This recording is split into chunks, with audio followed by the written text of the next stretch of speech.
people are going to want to pay you a pretty sizable fee to help them find a VP of cultivation or retail or a CFO who's got, certain experience. Those are hard senior positions, so if you got to spend, 40, 50, $100,000 to hire one of those people, it's probably worth it because they're going to be there for, several years and they're a high impact hire. Whereas the actual the highest volume of workers in cannabis turns out are really hourly workers, right? The frontline workers are the lifeblood of the industry, or as we call them, the engine of the cannabis industry, right? These are the folks that are bud tenders, or cultivators, or extraction technicians, drivers, delivery, frontline managers, GM, salespeople.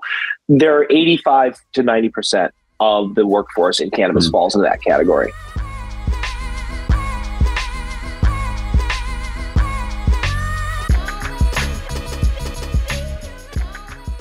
Hiring on all cylinders.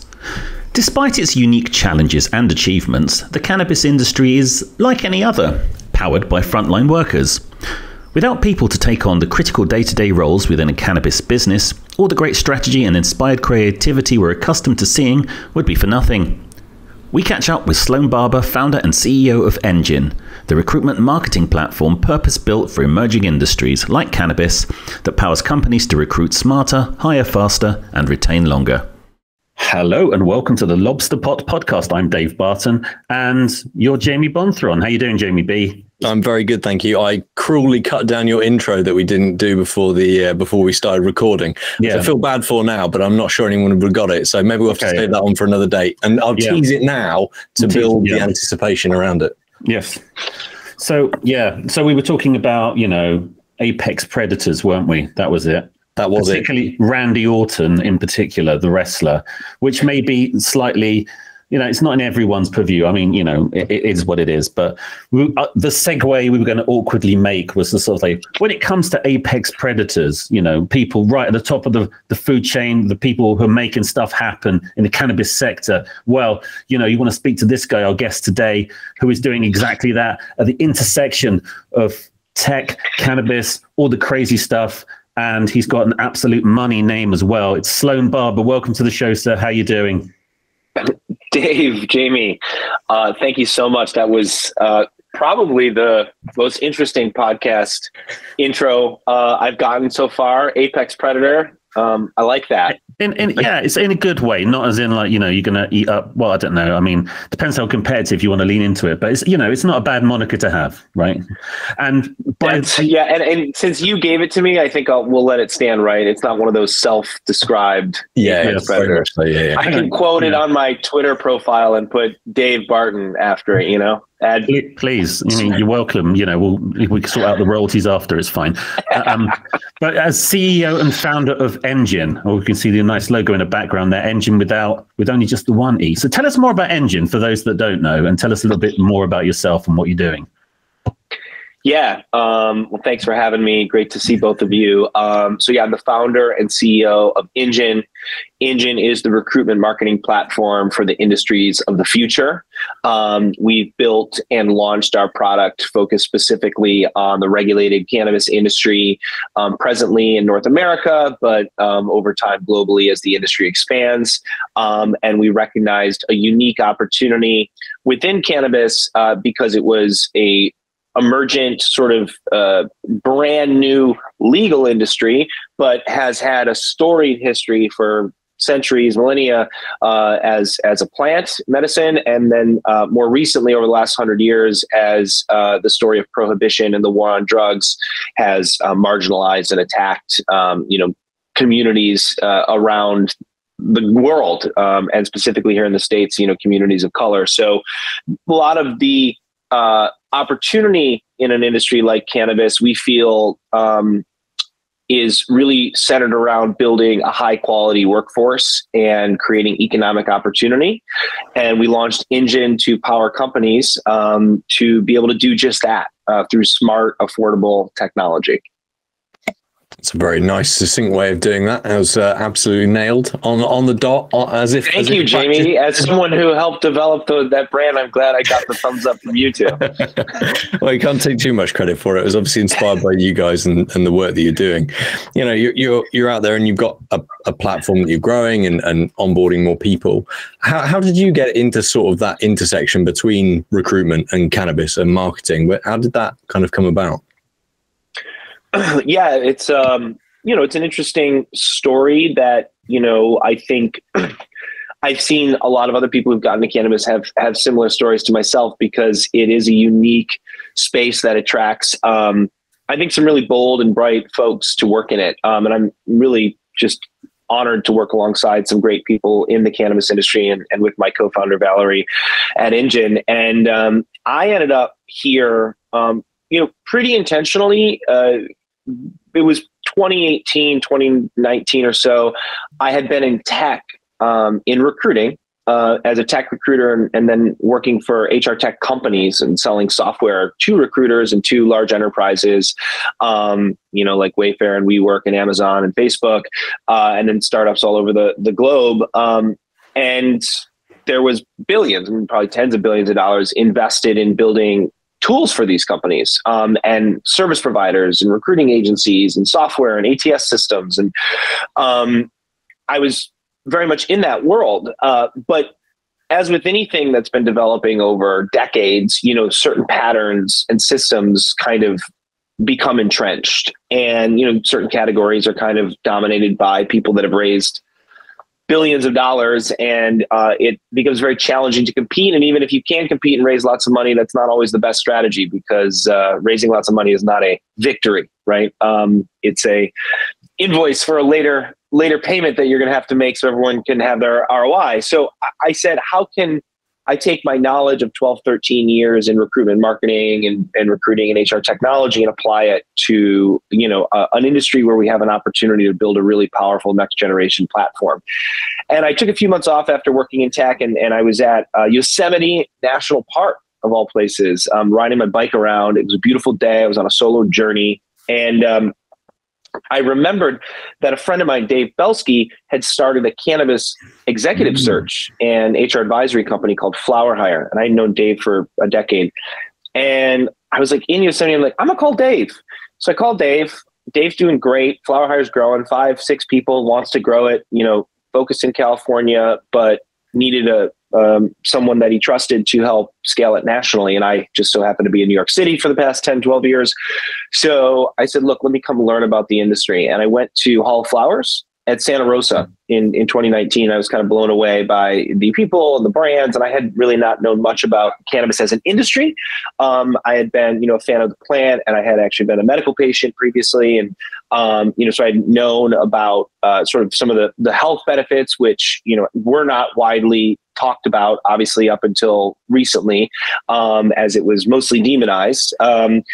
But I said, let me check it out. So after that conference, I spoke to Dave. I said, I'd love to partner up with you. I joined as chief revenue officer, helped Flower Hire scale from 5 to 25 people, from sort of a West Coast focus to now a national focus. And that business is a great business, but it was very focused really exclusively on 6-figure hiring, which is when you're a recruiting agency, that is where you should focus, because that's what people are going to want to pay you a pretty sizable fee to help them find a VP of cultivation or retail, or a CFO who's got, certain experience. Those are hard senior positions, so if you got to spend, $40, $50, $100,000 to hire one of those people, it's probably worth it, because they're going to be there for, several years, and they're a high impact hire.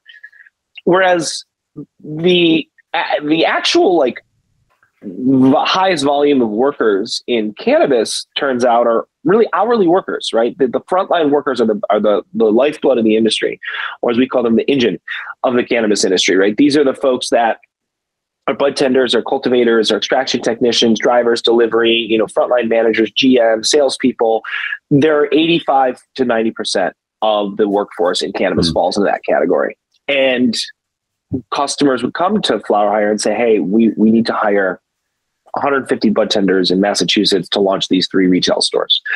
We need to, launch 5 new states in the next 18 months. We got to make 1,000, 1,500, 2,000 hires in all these areas, rural areas, urban areas, multiple brands. It was a problem that needed to be solved by a highly automated, intelligent, easy to use software platform, because it's simply not economically viable to solve that as an outsourced agency. And also, these companies don't often have the resources internally to build out fully fledged HR, recruiting, talent, people operations teams, because cannabis is not exactly a gold mine of profitability, right now, because of regulations, taxation, state by state legalization, lack of federal legalization, all the things that folks in the industry sort of fully understand. So it presented an opportunity. And once we kept hearing this, and we had relationships with HR leaders and executive leaders, we said, look, if we were to launch a software product that allowed you to, recruit smarter, hire faster, and retain longer, is that something you'd want to invest in if we were able to do that at scale in an affordable manner? Basically, everyone said yes. So we looked for some folks to help start that business. We met my co-founder, Dr. Valerie Frazee. She's our CTO. She has a lot of experience building startup companies, specifically HR technology companies. Her last company, Good & Co., was sold to the largest job board in Europe, actually, Stepstone, which is Total Jobs, I think. You guys know that one? Yeah. So she sold her company to them and worked there and was part of that transition, and took some time off herself. And then I got in touch with her, and we had a few good chats, and I explained what we were doing. And to my surprise, she was like, that sounds really exciting, because she's incredibly talented. And we're incredibly lucky to have someone with her level of technical knowledge working in an emerging industry like cannabis that often, people may have certain opinions about. But Valerie saw the same thing that I did, which is, this is an industry like anyone else. It's CPG, it's agriculture, it's retail, it's brand, it's transportation logistics, it's manufacturing. So the workforce is incredibly diverse in terms of the types of roles. I can say on that note, I mean, I suppose I think we've spoken about this before, the idea that LinkedIn is a sort of go-to platform for a lot of corporate professionals. But I guess in terms like frontline workers, hourly workers, they're not necessarily embracing that in the same way. Is that right? From what you understand? Yeah. So there's 2 sides of the coin, right? So for the first thing that you have to think about is, what tools does the company have to highlight their employer brand, develop and highlight an employer brand, distribute and promote job listings so the right people see them at scale and efficiently through smart advertising and matching technology. And then what is the way in which they engage, interview, and onboard those people, right? And that was what we have solved and continue to solve with Engin, is from the first touch, job distribution and media, to, interacting through our platform to quickly match, onboard, engage, new hires in a way that's, 3 to 5 times more efficient than what companies are typically doing in this industry. So that's step 1, right? And I say that because the other side of that coin is, where do you find the workforce? And you're right. LinkedIn, as of, I think, a year or 2 ago, the stats were, I think, 15 or 17% of their user base was really the sort of hourly worker, right? Because it is designed for what we call pedigreed professionals. So if you have fancy degrees and a lot of, skills endorsements and people that recommend you, LinkedIn is a great platform, because that's how you sort of highlight and tell your story. Whereas for hourly workers, it's a more transactional experience, especially when they're early in their career, because they're building those skills. And so we actually launched, in conjunction with Engin, a job seeker centric site called careersincannabis.com.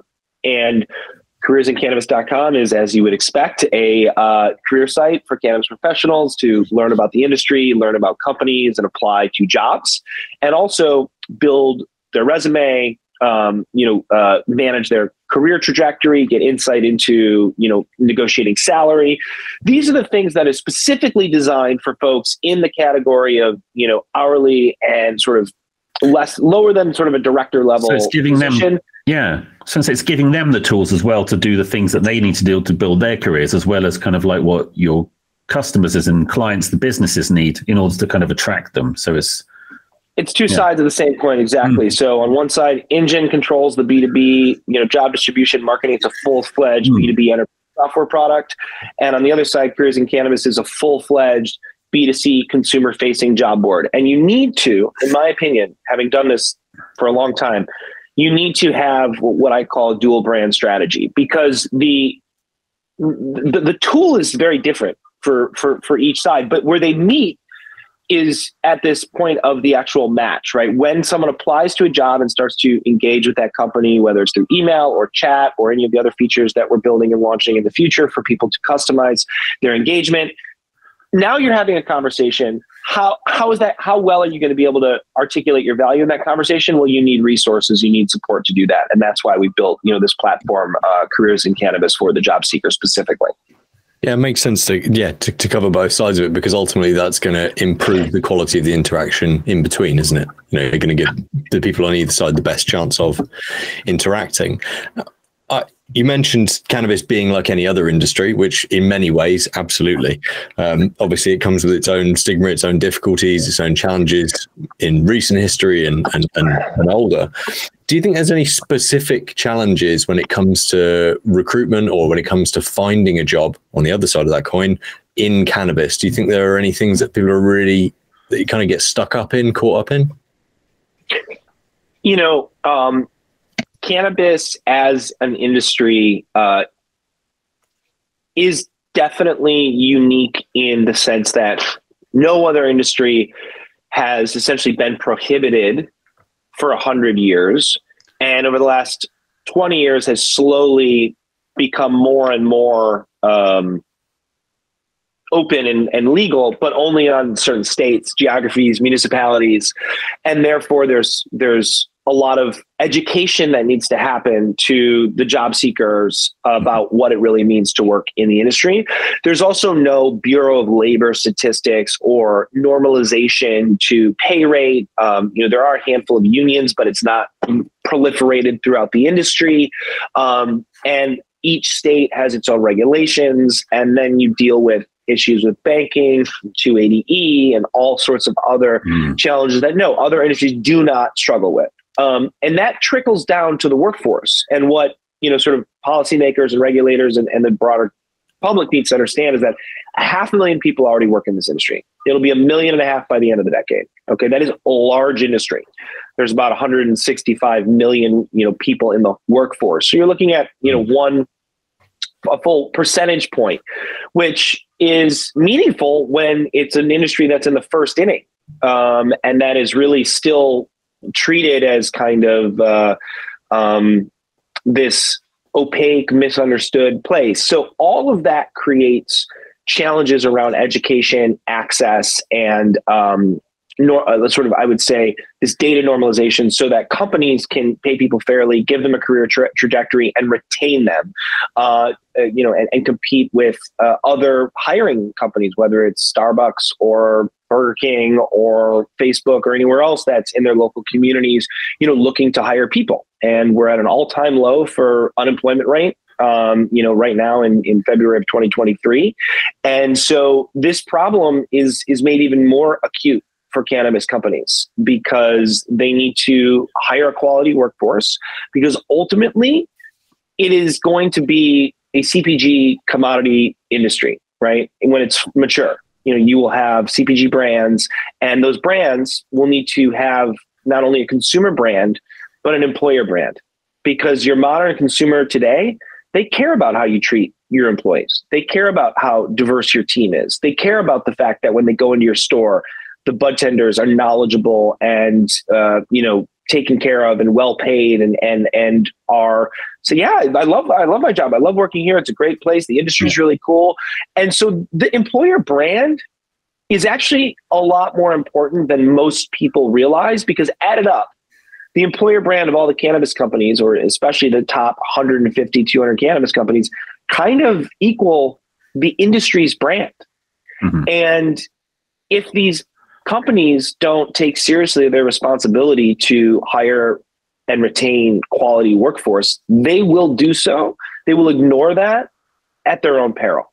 And I suppose there's enough kind of stigma, and again, in working against cannabis, even in a kind of legal market or legal markets, it's still, we have to, do you feel like there's a pressure on, I guess, cannabis companies to professionalize as much as possible? Yeah. The other part to that was, is it a bit, when you talk about frontline workers, I'm sorry, this is kind of two questions at once. So it's kind of like the companies themselves need to professionalize, but do you feel like frontline workers who are attracted to the cannabis industry are more purpose driven than, say, someone who wants to work in as a barista or something like that? So the short answer is yes. People who apply to jobs in cannabis and work in cannabis are the most passionate, in many cases, resilient people I've met. And they're great. I mean, literally, like there's a lot of, great people that work in this industry.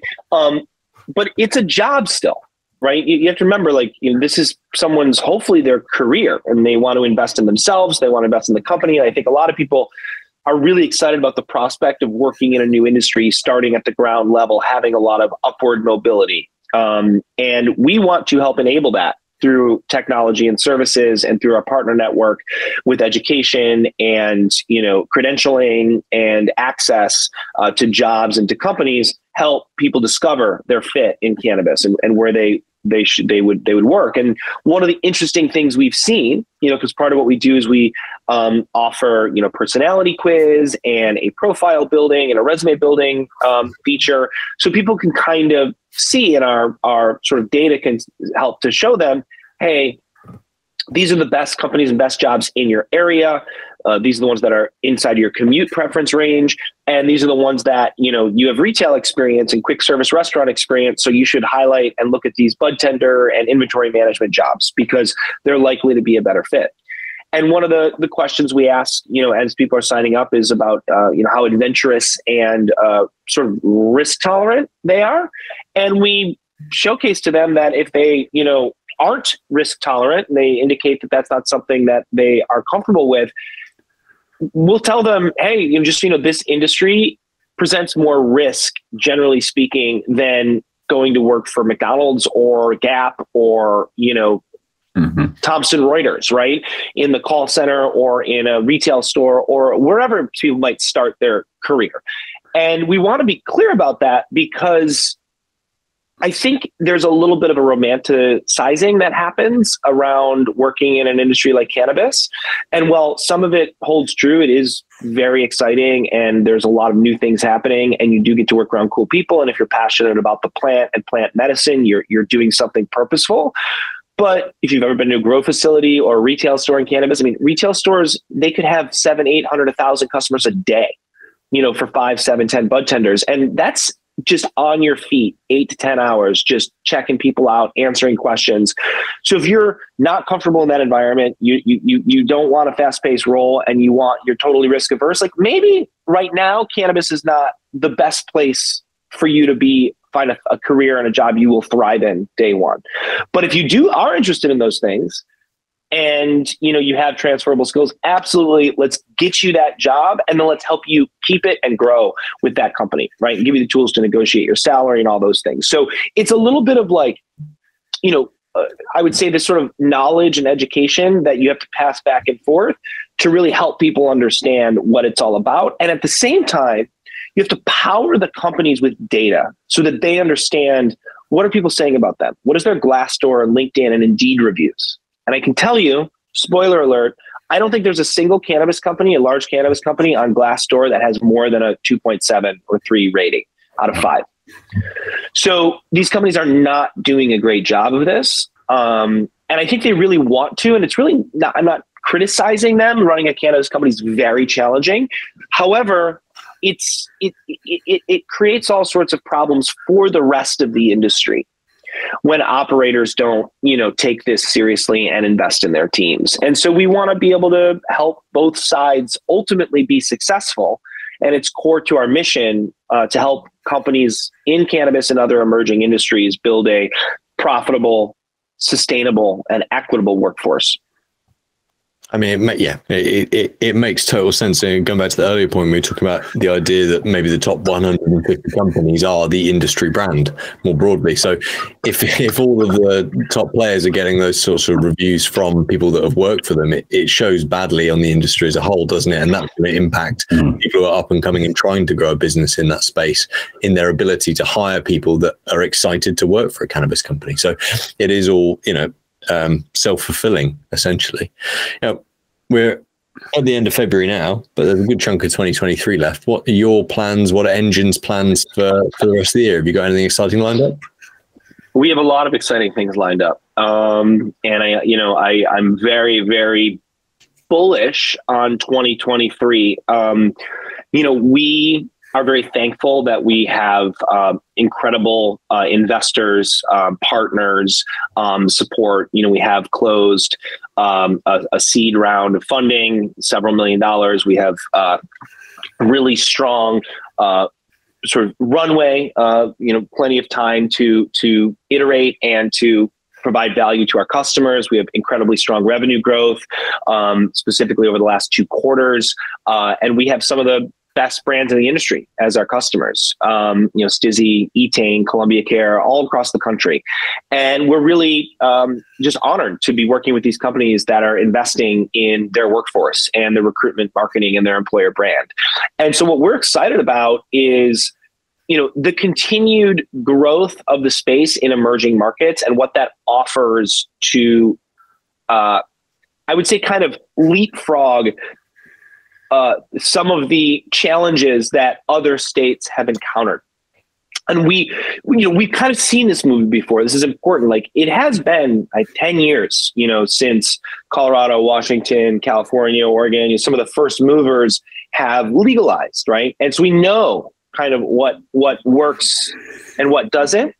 And I think we need to provide data insight tools and connections to new operators in places like Missouri, New York, Connecticut, New Mexico, with the same type of tools and resources that our more established customers have and are utilizing, but with the benefit of some hindsight, so that in their early development, they can make smarter decisions and have a higher likelihood to be successful. Because make no mistake, whether you are a cannabis company in New York or New Mexico or Missouri, all of which have very different regulations, right? The ultimate goal of an operator starting a business or a person getting a job, the number one reason they're doing that is to make money, period. And there are other benefits. There are things like the passion, the purpose, building a new industry. That is a big part of the reason why I'm here. But unfortunately, I'm not independently wealthy, and therefore I have to get a paycheck.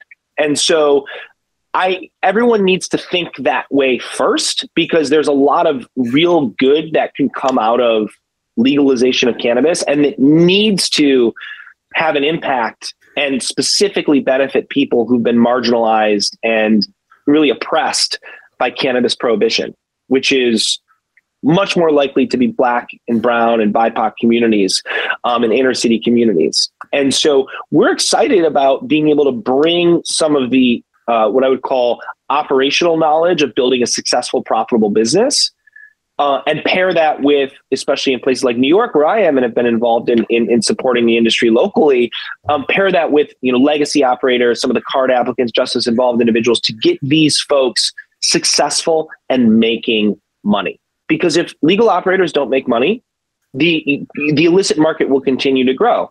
And there's no enforcement because people don't want to throw people back in jail, which is good. But there's not really but there's also not really a carrot.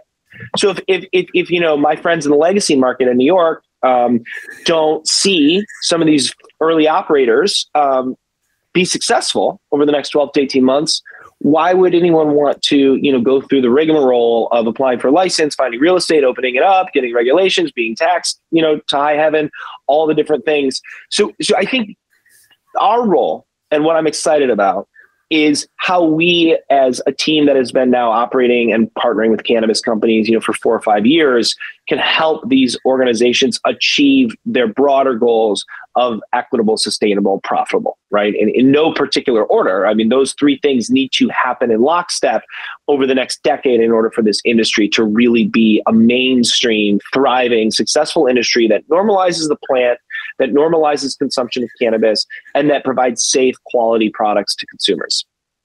100%. And I think, again, it's all about that legitimacy, isn't it? And, you know, legitimacy comes from, you know, being able to operate as every other business does. And cannabis already has that stacked against it.